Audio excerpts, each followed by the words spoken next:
Meus amigos, o nosso tema de hoje é aquele tema do Evangelho: bem-aventurados os que são brandos e pacíficos.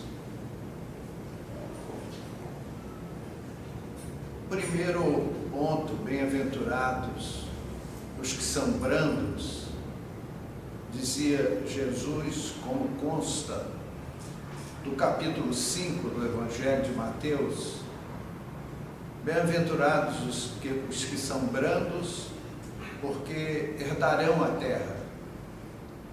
Aparentemente, numa análise assim, mais apressada, às vezes nos parece uma contradição entre os brandos que herdarão a terra e aquele conselho de Jesus para renunciarmos aos tesouros terrestres. Parece uma contradição. Nós voltamos a bater na questão da língua, da idiomática, das expressões idiomáticas da época. A língua usada era uma língua simples, uma língua para um povo pastor que vivia numa região árida do deserto. Então eles não tinham formações muito completas. Então é sempre necessário fazer uma análise do que era exposto. Quando Jesus nos disse para não acumularmos tesouros na terra, queria dizer o Cristo que nós usemos os bens da terra, mas com prioridade para os bens celestes. E nesse capítulo de Mateus, capítulo 5, também explicado que a orientação dada pelo Cristo era de que o homem, enquanto ele não tem as coisas celestes, ele precisa das coisas da terra, porque senão nós não sobreviveríamos. As coisas terrestres, elas são importantíssimas e altamente necessárias, porque senão nós não vivemos. Nós temos um grupo de amigos que eles fazem um trabalho social, daqueles da gente tirar o chapéu, porque é um trabalho que já fizemos em outros tempos e dos mais difíceis. Então eles têm grupos com veículos, então eles vão embaixo das pontes, dos viadutos, levar recursos para as pessoas que moram nessas condições. E ele notava que quase sempre as pessoas estavam embriagadas. Então me dizia ele, depois de conviver com o problema: você já imaginou o que é um ser humano morar embaixo do viaduto, do chão frio, duro, sujo, cercado de imundície, de ratos e baratas e outros insetos? Só há um caminho. O último 50 centavos que ele ganha, ele passa na barraca e toma um gole, 2 dedinhos, assim, né? Tem assim? Tem assim, né? 2 dedinhos de pinga, porque senão ele não consegue passar a noite. Fantástico isso, né? Então, meus amigos, não cheguemos a tais extremos, mas nós que somos civilizados, temos aquelas necessidades básicas muito bem listadas pelos economistas e principalmente os políticos em época de eleição. Que o homem precisa de moradia, precisa vestir-se, precisa alimentar-se, precisa de segurança, educação, informação, etc., né? Então, sem atender a esses pré-requisitos, nós teríamos dificuldades em olhar os valores celestes. Então era isso que Jesus queria nos dizer, ao dizer que os brandos herdarão a terra, porque realmente serão. mais tarde, o que é que vai acontecer com os violentos? Ou eles se modificam, ou serão transferidos para mundos mais atrasados que a Terra. Eles serão mestres para aqueles espíritos em mundos primitivos, serão anjos celestes para aqueles espíritos de mundos primitivos, e ao mesmo tempo resgatarão seus débitos, adquirirão méritos, para lá na frente, sabe Deus quanto tempo, né? Alguns séculos, alguns milênios, voltar ao paraíso perdido que é a Terra, porque a Terra será promovida ao mundo de regeneração, sendo hoje provas e expiações. Então, meus amigos, os brandos herdarão a Terra. Então a Terra será habitada por espíritos brandos no amanhã. O outro ponto, Jesus nos fala: bem-aventurados os que são pacíficos, porque eles serão chamados filhos de Deus. Também entramos aí numa expressão idiomática da época, filhos de Deus. O que quereria dizer o Cristo com isso? Nós hoje, o que vemos do nosso mundo? Os valores terrestres, os patrimônios, os bens terrestres, eles são abocanhados, assambarcados pelos astutos, pelos violentos, pelos corruptos, pelos negociadores, não pelos filhos de Deus. Esses sim são explorados, são vilipendiados, vivem mal, porque são honestos, porque são gentis, porque são pacíficos, como nos fala o Evangelho. E aí nós vamos pedir um minutinho de um parêntese, para voltarmos a bater numa tecla, que se nós batermos nessa tecla 1 milhão de vezes ainda é pouco. Meus queridos amigos, o que é o Evangelho, qual foi a missão de Jesus? A missão de Jesus foi nos trazer um manual de instruções. Até uma certa época, nós éramos conduzidos pelo instinto. O instinto é uma instrução interna, e cada ser vivo na Terra tem o seu próprio instinto, não é igual para todos. Então nós não errávamos, porque agíamos segundo o instinto. Então o instinto é uma inteligência pré-programada no nosso software, um segmento do nosso software. Então nós sempre agindo pelo instinto, não erramos. E o que aconteceu? Aos poucos nós vamos desenvolvendo a inteligência. E aí gradativamente nós vamos substituindo o instinto pelo raciocínio.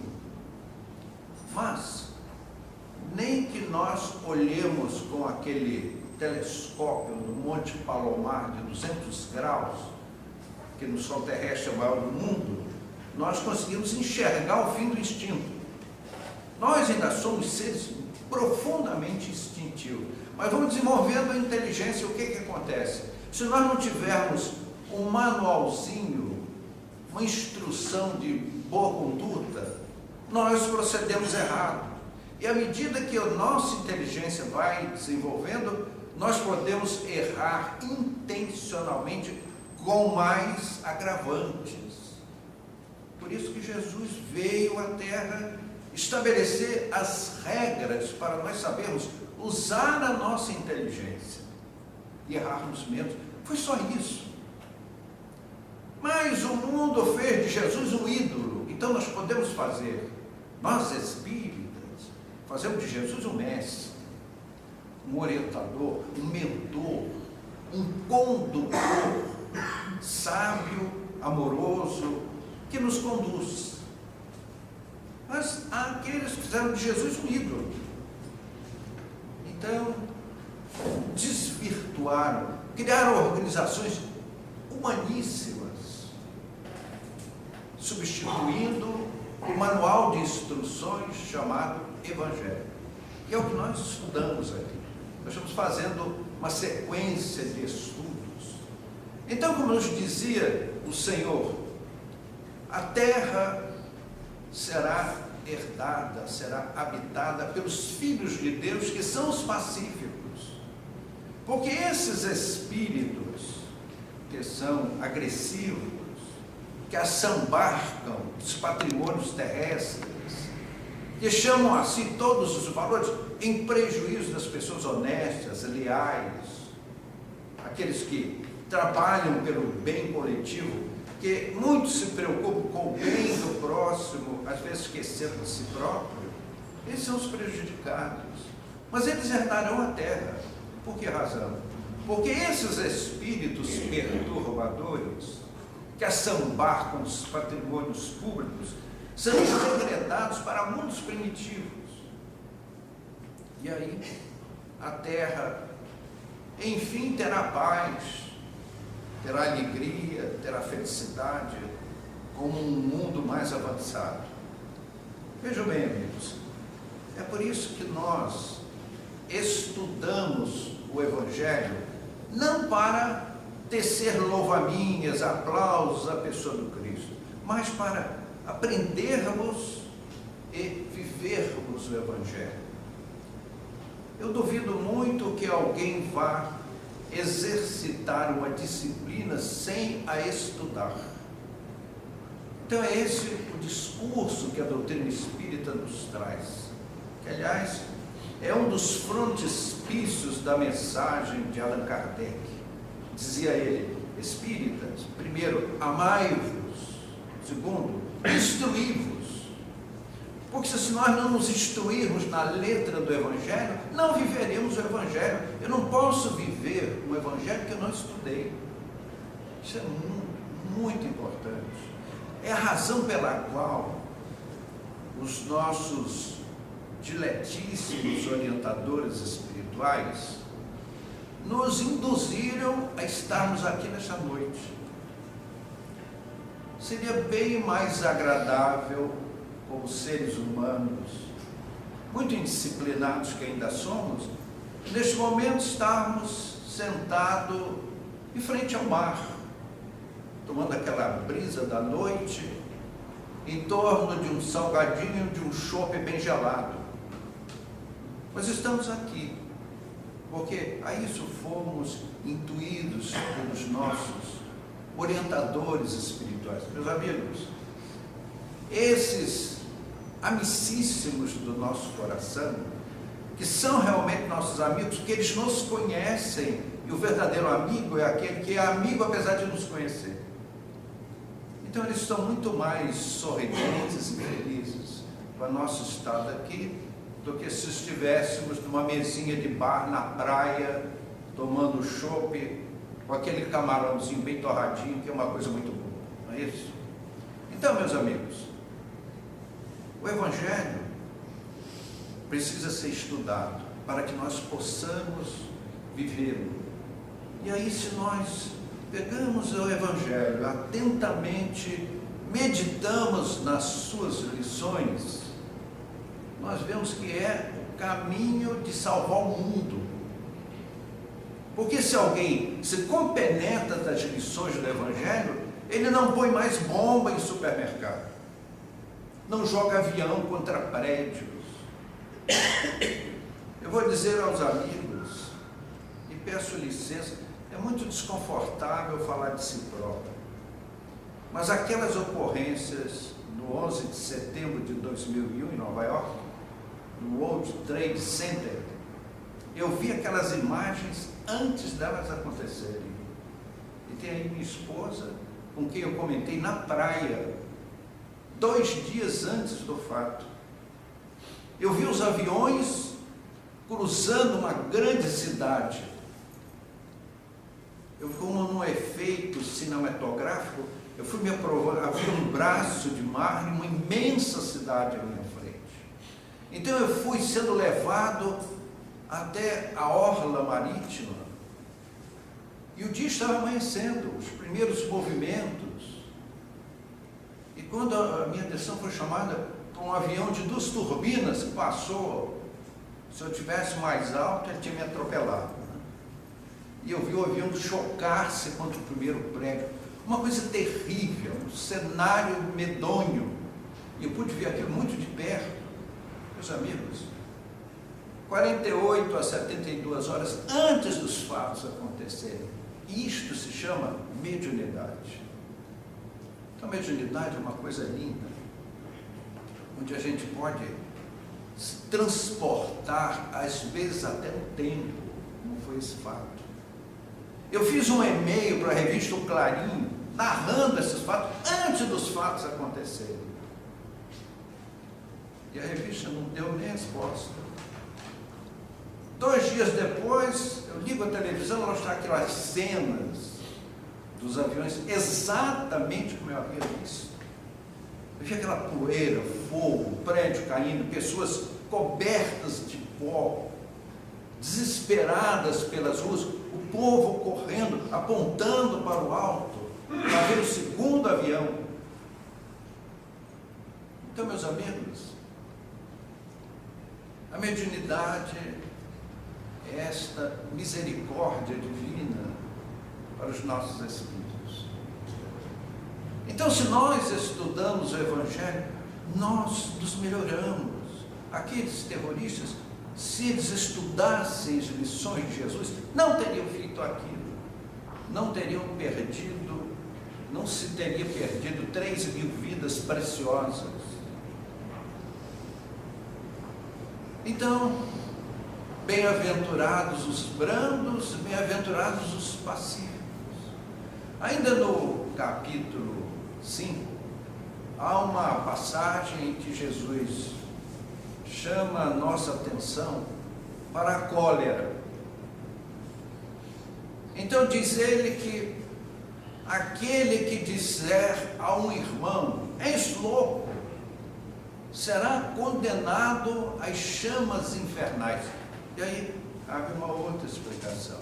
Essa expressão, chamas infernais, inferno eterno, eram as formas verbais, eram os costumes da época.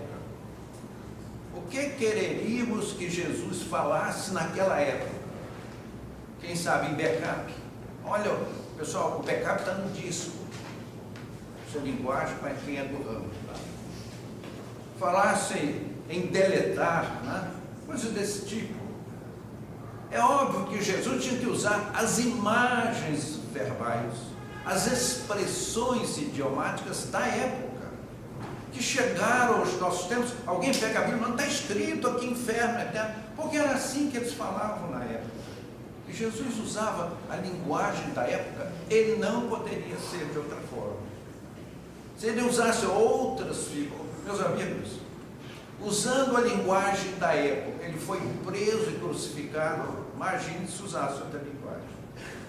Pelo menos ficou para a posteridade os seus ensinamentos. Então ele diz que as pessoas tomadas pela cólera, por que alguém fica colérico? Por que razão? Durante muitos anos nós fizemos um trabalho espírita na penitenciária, não em São Paulo.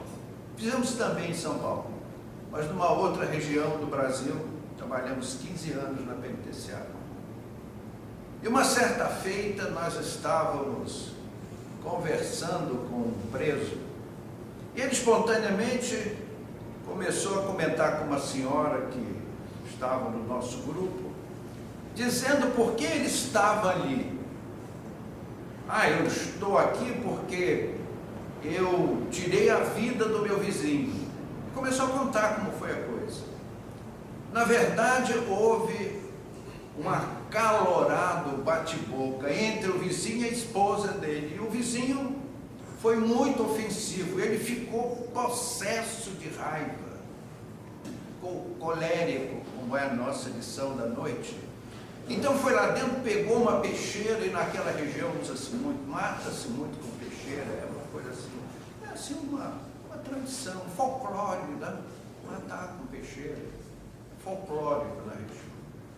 Aí ele veio com a peixeira e matou o vizinho. Quando ele terminou a história, essa senhora, muito oportunamente, espelhando-se nos ensinos de Jesus, disse: o senhor está aqui na penitenciária, cumprindo pena, não foi porque o senhor tirou a vida do seu vizinho. O senhor sabe por quê? É porque o senhor é orgulhoso. E realmente aí cai a ficha, que é o ensino do Cristo. A cólera é uma loucura momentânea, um surto colérico, que o indivíduo é tomado impensadamente porque ele teve o seu orgulho ferido. E meus amigos, quando fere o nosso orgulho, que é um dos sentimentos mais primitivos da nossa alma, ancestral, nós trazemos da animalidade. Esses hábitos na animalidade eram saudáveis, faziam parte da cultura do animal. Mas eles precisam ser burilados, porque nós estamos marchando em direção à luz. E nós não vamos chegar nas esferas celestes porque aplaudimos Jesus. Isso é uma grande infantilidade. É uma audaciosa criancice dos homens aparamentados de maneira chique. Te assiste na televisão, paramentos suntuosos, cruz cravejada de pedras preciosas, e aquelas louvaminhas ao Cristo. Não será dessa forma que nós vamos galgar as esferas da luz. Me permitam abusar um pouco do vernáculo. Eu diria que lá nas esferas da luz tem uma tabuleta escrito assim: pichador não entra. Agora põe a pichação entre aspas. É tudo de ruim que nós fazemos. Meus queridos, para ingressarmos nas esferas superiores, temos que deixar no pórtico de entrada as nossas mazelas de animalidade, o nosso primitivismo, porque lá estão espíritos generosos, pacíficos, bondosos, amorosos e sábios, dotados de grandes conhecimentos técnicos, científicos, filosóficos. E nós ficamos assim, maravilhados quando vemos a ação desses mentores espirituais. O que eles fazem, meu Deus do céu?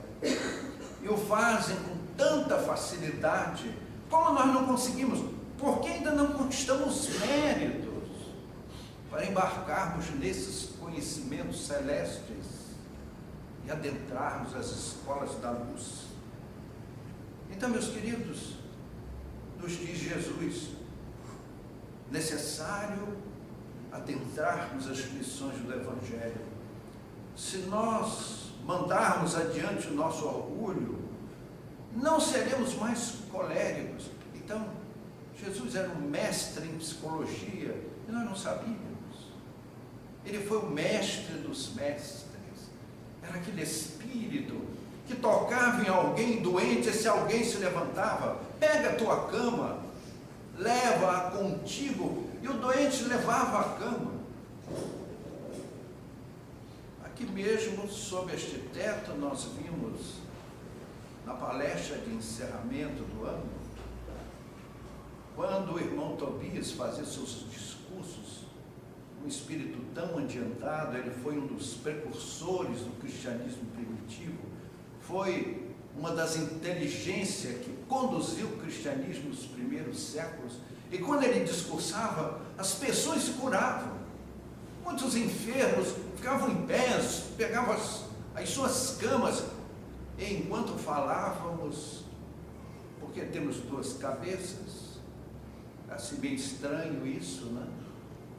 Uma que podemos fazer uma complexa palestra com a condução dos mentores espirituais, e o outro podemos até repassar nossa agenda de amanhã com os compromissos a serem feitos.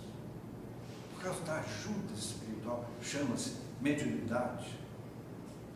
Então víamos aquelas cenas. Então Jesus vem nos chamar a atenção para abandonarmos o nosso orgulho, que é muito difícil. Então nós só temos um surto de cólera, não aquele bichinho virulento, mas um morbo psíquico que faz tanto mal à nossa saúde e à nossa alma também. Algumas pessoas dizem assim: mas eu não posso, eu sou muito jovem, eu tenho sangue quente da juventude e não posso me modificar. É o bilioso assumido, não é isso? Outros dizem assim: mas eu já estou muito velho para me modificar, não mudo mais. Meus amigos, jovem ou velho, são os corpos. A alma é multibilenar. Aquele período pré-câmbrio que nos falam os naturalistas, especialmente os desencarnados, ele começou há 4 bilhões e meio de anos, uma coisa absurda para o nosso entendimento. E ali nós encontramos os primeiros organismos vivos unicelulares. Quem eram aqueles organismos? Éramos nós. Para o Câmbrio, 4 bilhões de anos depois, para surgirem os primeiros moluscos. Meu Deus do céu! Como o nosso progresso espiritual é lento. São aos bilhões de anos. Então, tomarmos uma vida humana como parâmetro é uma ingenuidade. Então, amigos, se nós não tivermos cuidado em trabalharmos o nosso progresso, assumirmos as rédeas da nossa evolução espiritual, o que acontece? Deus tem uma terapêutica infalível. Sabe qual é esse remédio? Que não falhe nunca. É de uma eficácia total e absoluta. Chama-se a dor. Porque nós resistimos a tudo, menos a dor. Não é que Deus queira a dor. Se Deus quisesse a dor, não tinha nos dado anestesia. Sem anestesia, eu quero ver você ir assim, sentar na cadeira do seu dentista para fazer o tratamento de um canal. A começar pela sensibilidade da dentina, que vai se aprofundando ao canal do dente, ao nervo dentário, e a enfiar. Vocês sabiam, os dentistas são sádicos, né? Eles têm assim uma porção de objetos assim, de calabouço, daqueles tempos medievais, de torturar a alma humana.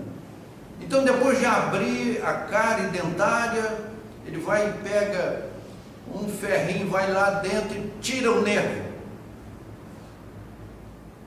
Meus amigos, boy que é boy não come mel, não é isso? Mascabelha, né? Então, se doutor, aqui é anestesia, me traz aí uma pinga e vamos que vamos. Isso é fácil dizer, não é isso? Então, se Deus quisesse a dor, não teríamos dado a anestesia. Meus queridos, vinde a vós que estáis cansados e sobrecarregados, e eu vos aliviarei. Então, as esferas celestes, todos nos trouxeram para alívio. Leia o Evangelho totalmente. Me diga onde Jesus prometeu cura, em lugar nenhum. Jesus promete alívio. Porque a dor, infelizmente, é obra nossa. Incoerentes, impenitentes, o que fazemos nós? Deixamos de observar os ensinamentos do Senhor e andamos a passo de cágado. Então a dor vem empurrando o nosso espírito para frente. E nós nos transformamos em seres primitivos, em seres mais esclarecidos. Então, nasce uma luz no nosso entendimento. O que é o Evangelho? O Evangelho, meus amigos, é uma alça de acesso em que nós saímos da retaguarda espiritual em direção a patamares mais altos. Pelo amor, não pela dor. Porque Jesus veio nos trazer o seu exemplo. Quem quiser me seguir, tome a sua cruz e siga-me. Este foi o conselho do Mestre para o nosso entendimento, para o nosso engrandecimento. E esse ponto, capítulo 5, tem mais 2 segmentozinhos muito interessantes. Ele nos fala de paciência e resignação.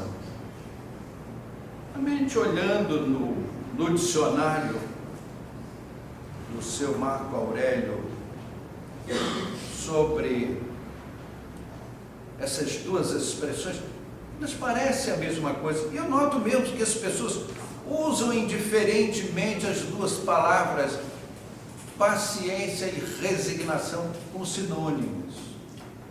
Mas há uma pequena diferença entre paciência e resignação. Vejam só, amigos. A pessoa paciente é aquela que sofre as suas lutas humanas sem reclamação. É paciente. Ela sabe que a vida nos coloca situações espinhosas, dolorosas. É aquele parente difícil, é aquele chefe arbitrário. Quem já não teve vontade de torcer o pescoço de um chefe? Só quer dizer, eu não tive, deve ser torcedor do Palmeiras, não é isso? Vontade de torcer o pescoço do chefe, todo mundo já teve. Ou daquele vizinho barulhento, que resolve andar de tamanco no apartamento de cima e perturbar seu sono.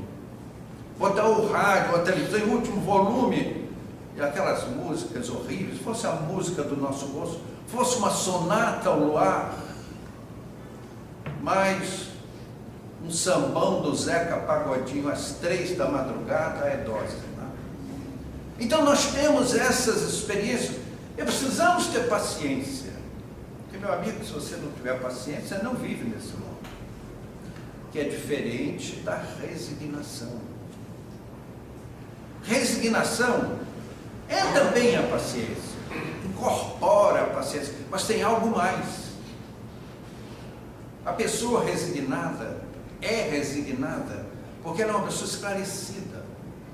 Ela sabe que as lutas da vida são necessárias, são as nossas lutas que vão levar o nosso espírito para aquelas porteiras da glória que nos espera a todos.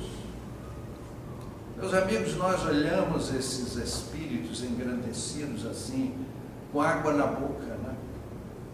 O poder que eles têm, a generosidade, como eles descem até a nossa pequenez para nos ajudar.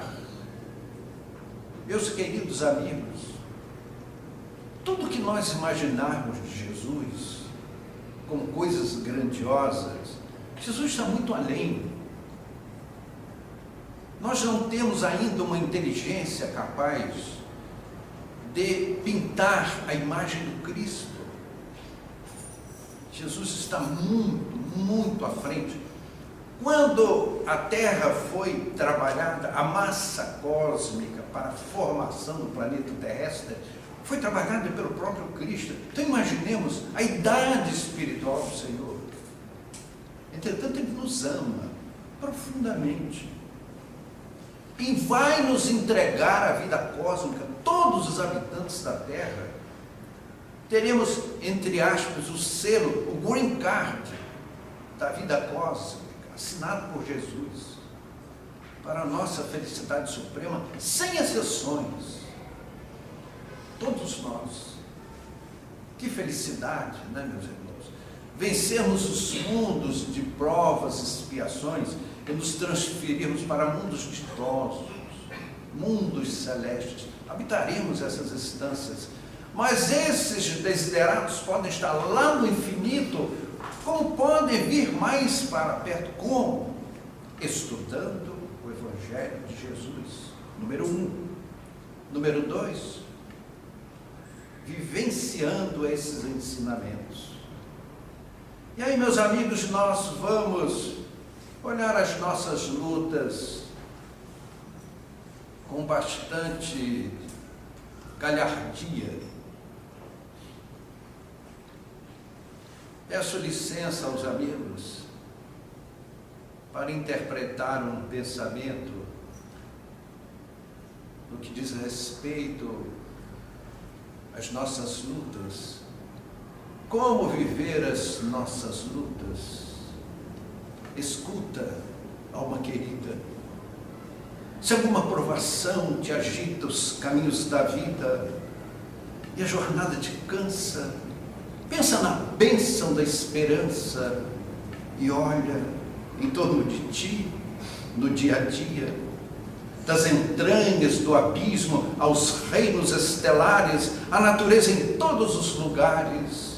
Ao entregar-se a Deus, age, serve e confia.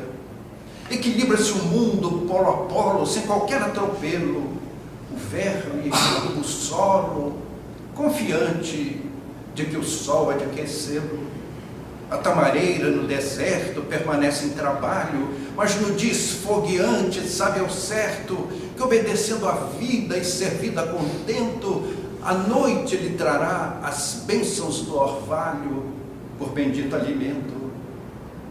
Quando o tronco balança ao vento forte e a tempestade ruge nos caminhos, há trovões anunciando os coriscos da morte, as aves aconchegam-se nos ninhos, esperando que as nuvens tresmalhadas, muito além das ramadas, em movimentação incessante e imprecisa, passarão no aguaceiro turbulento, e de que a paz virá no bálsamo da brisa, sobre o telhado azul do firmamento.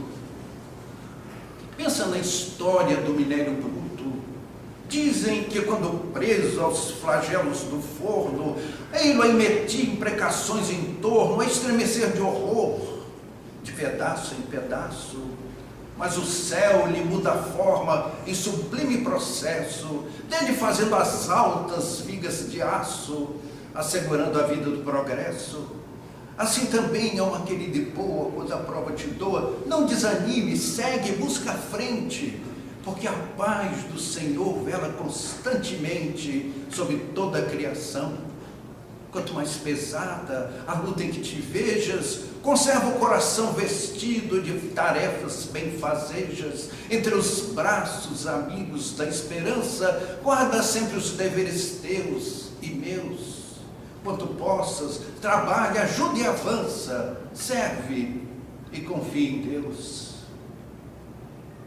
Maria Dolores, Jesus nos guarde. Muito obrigado.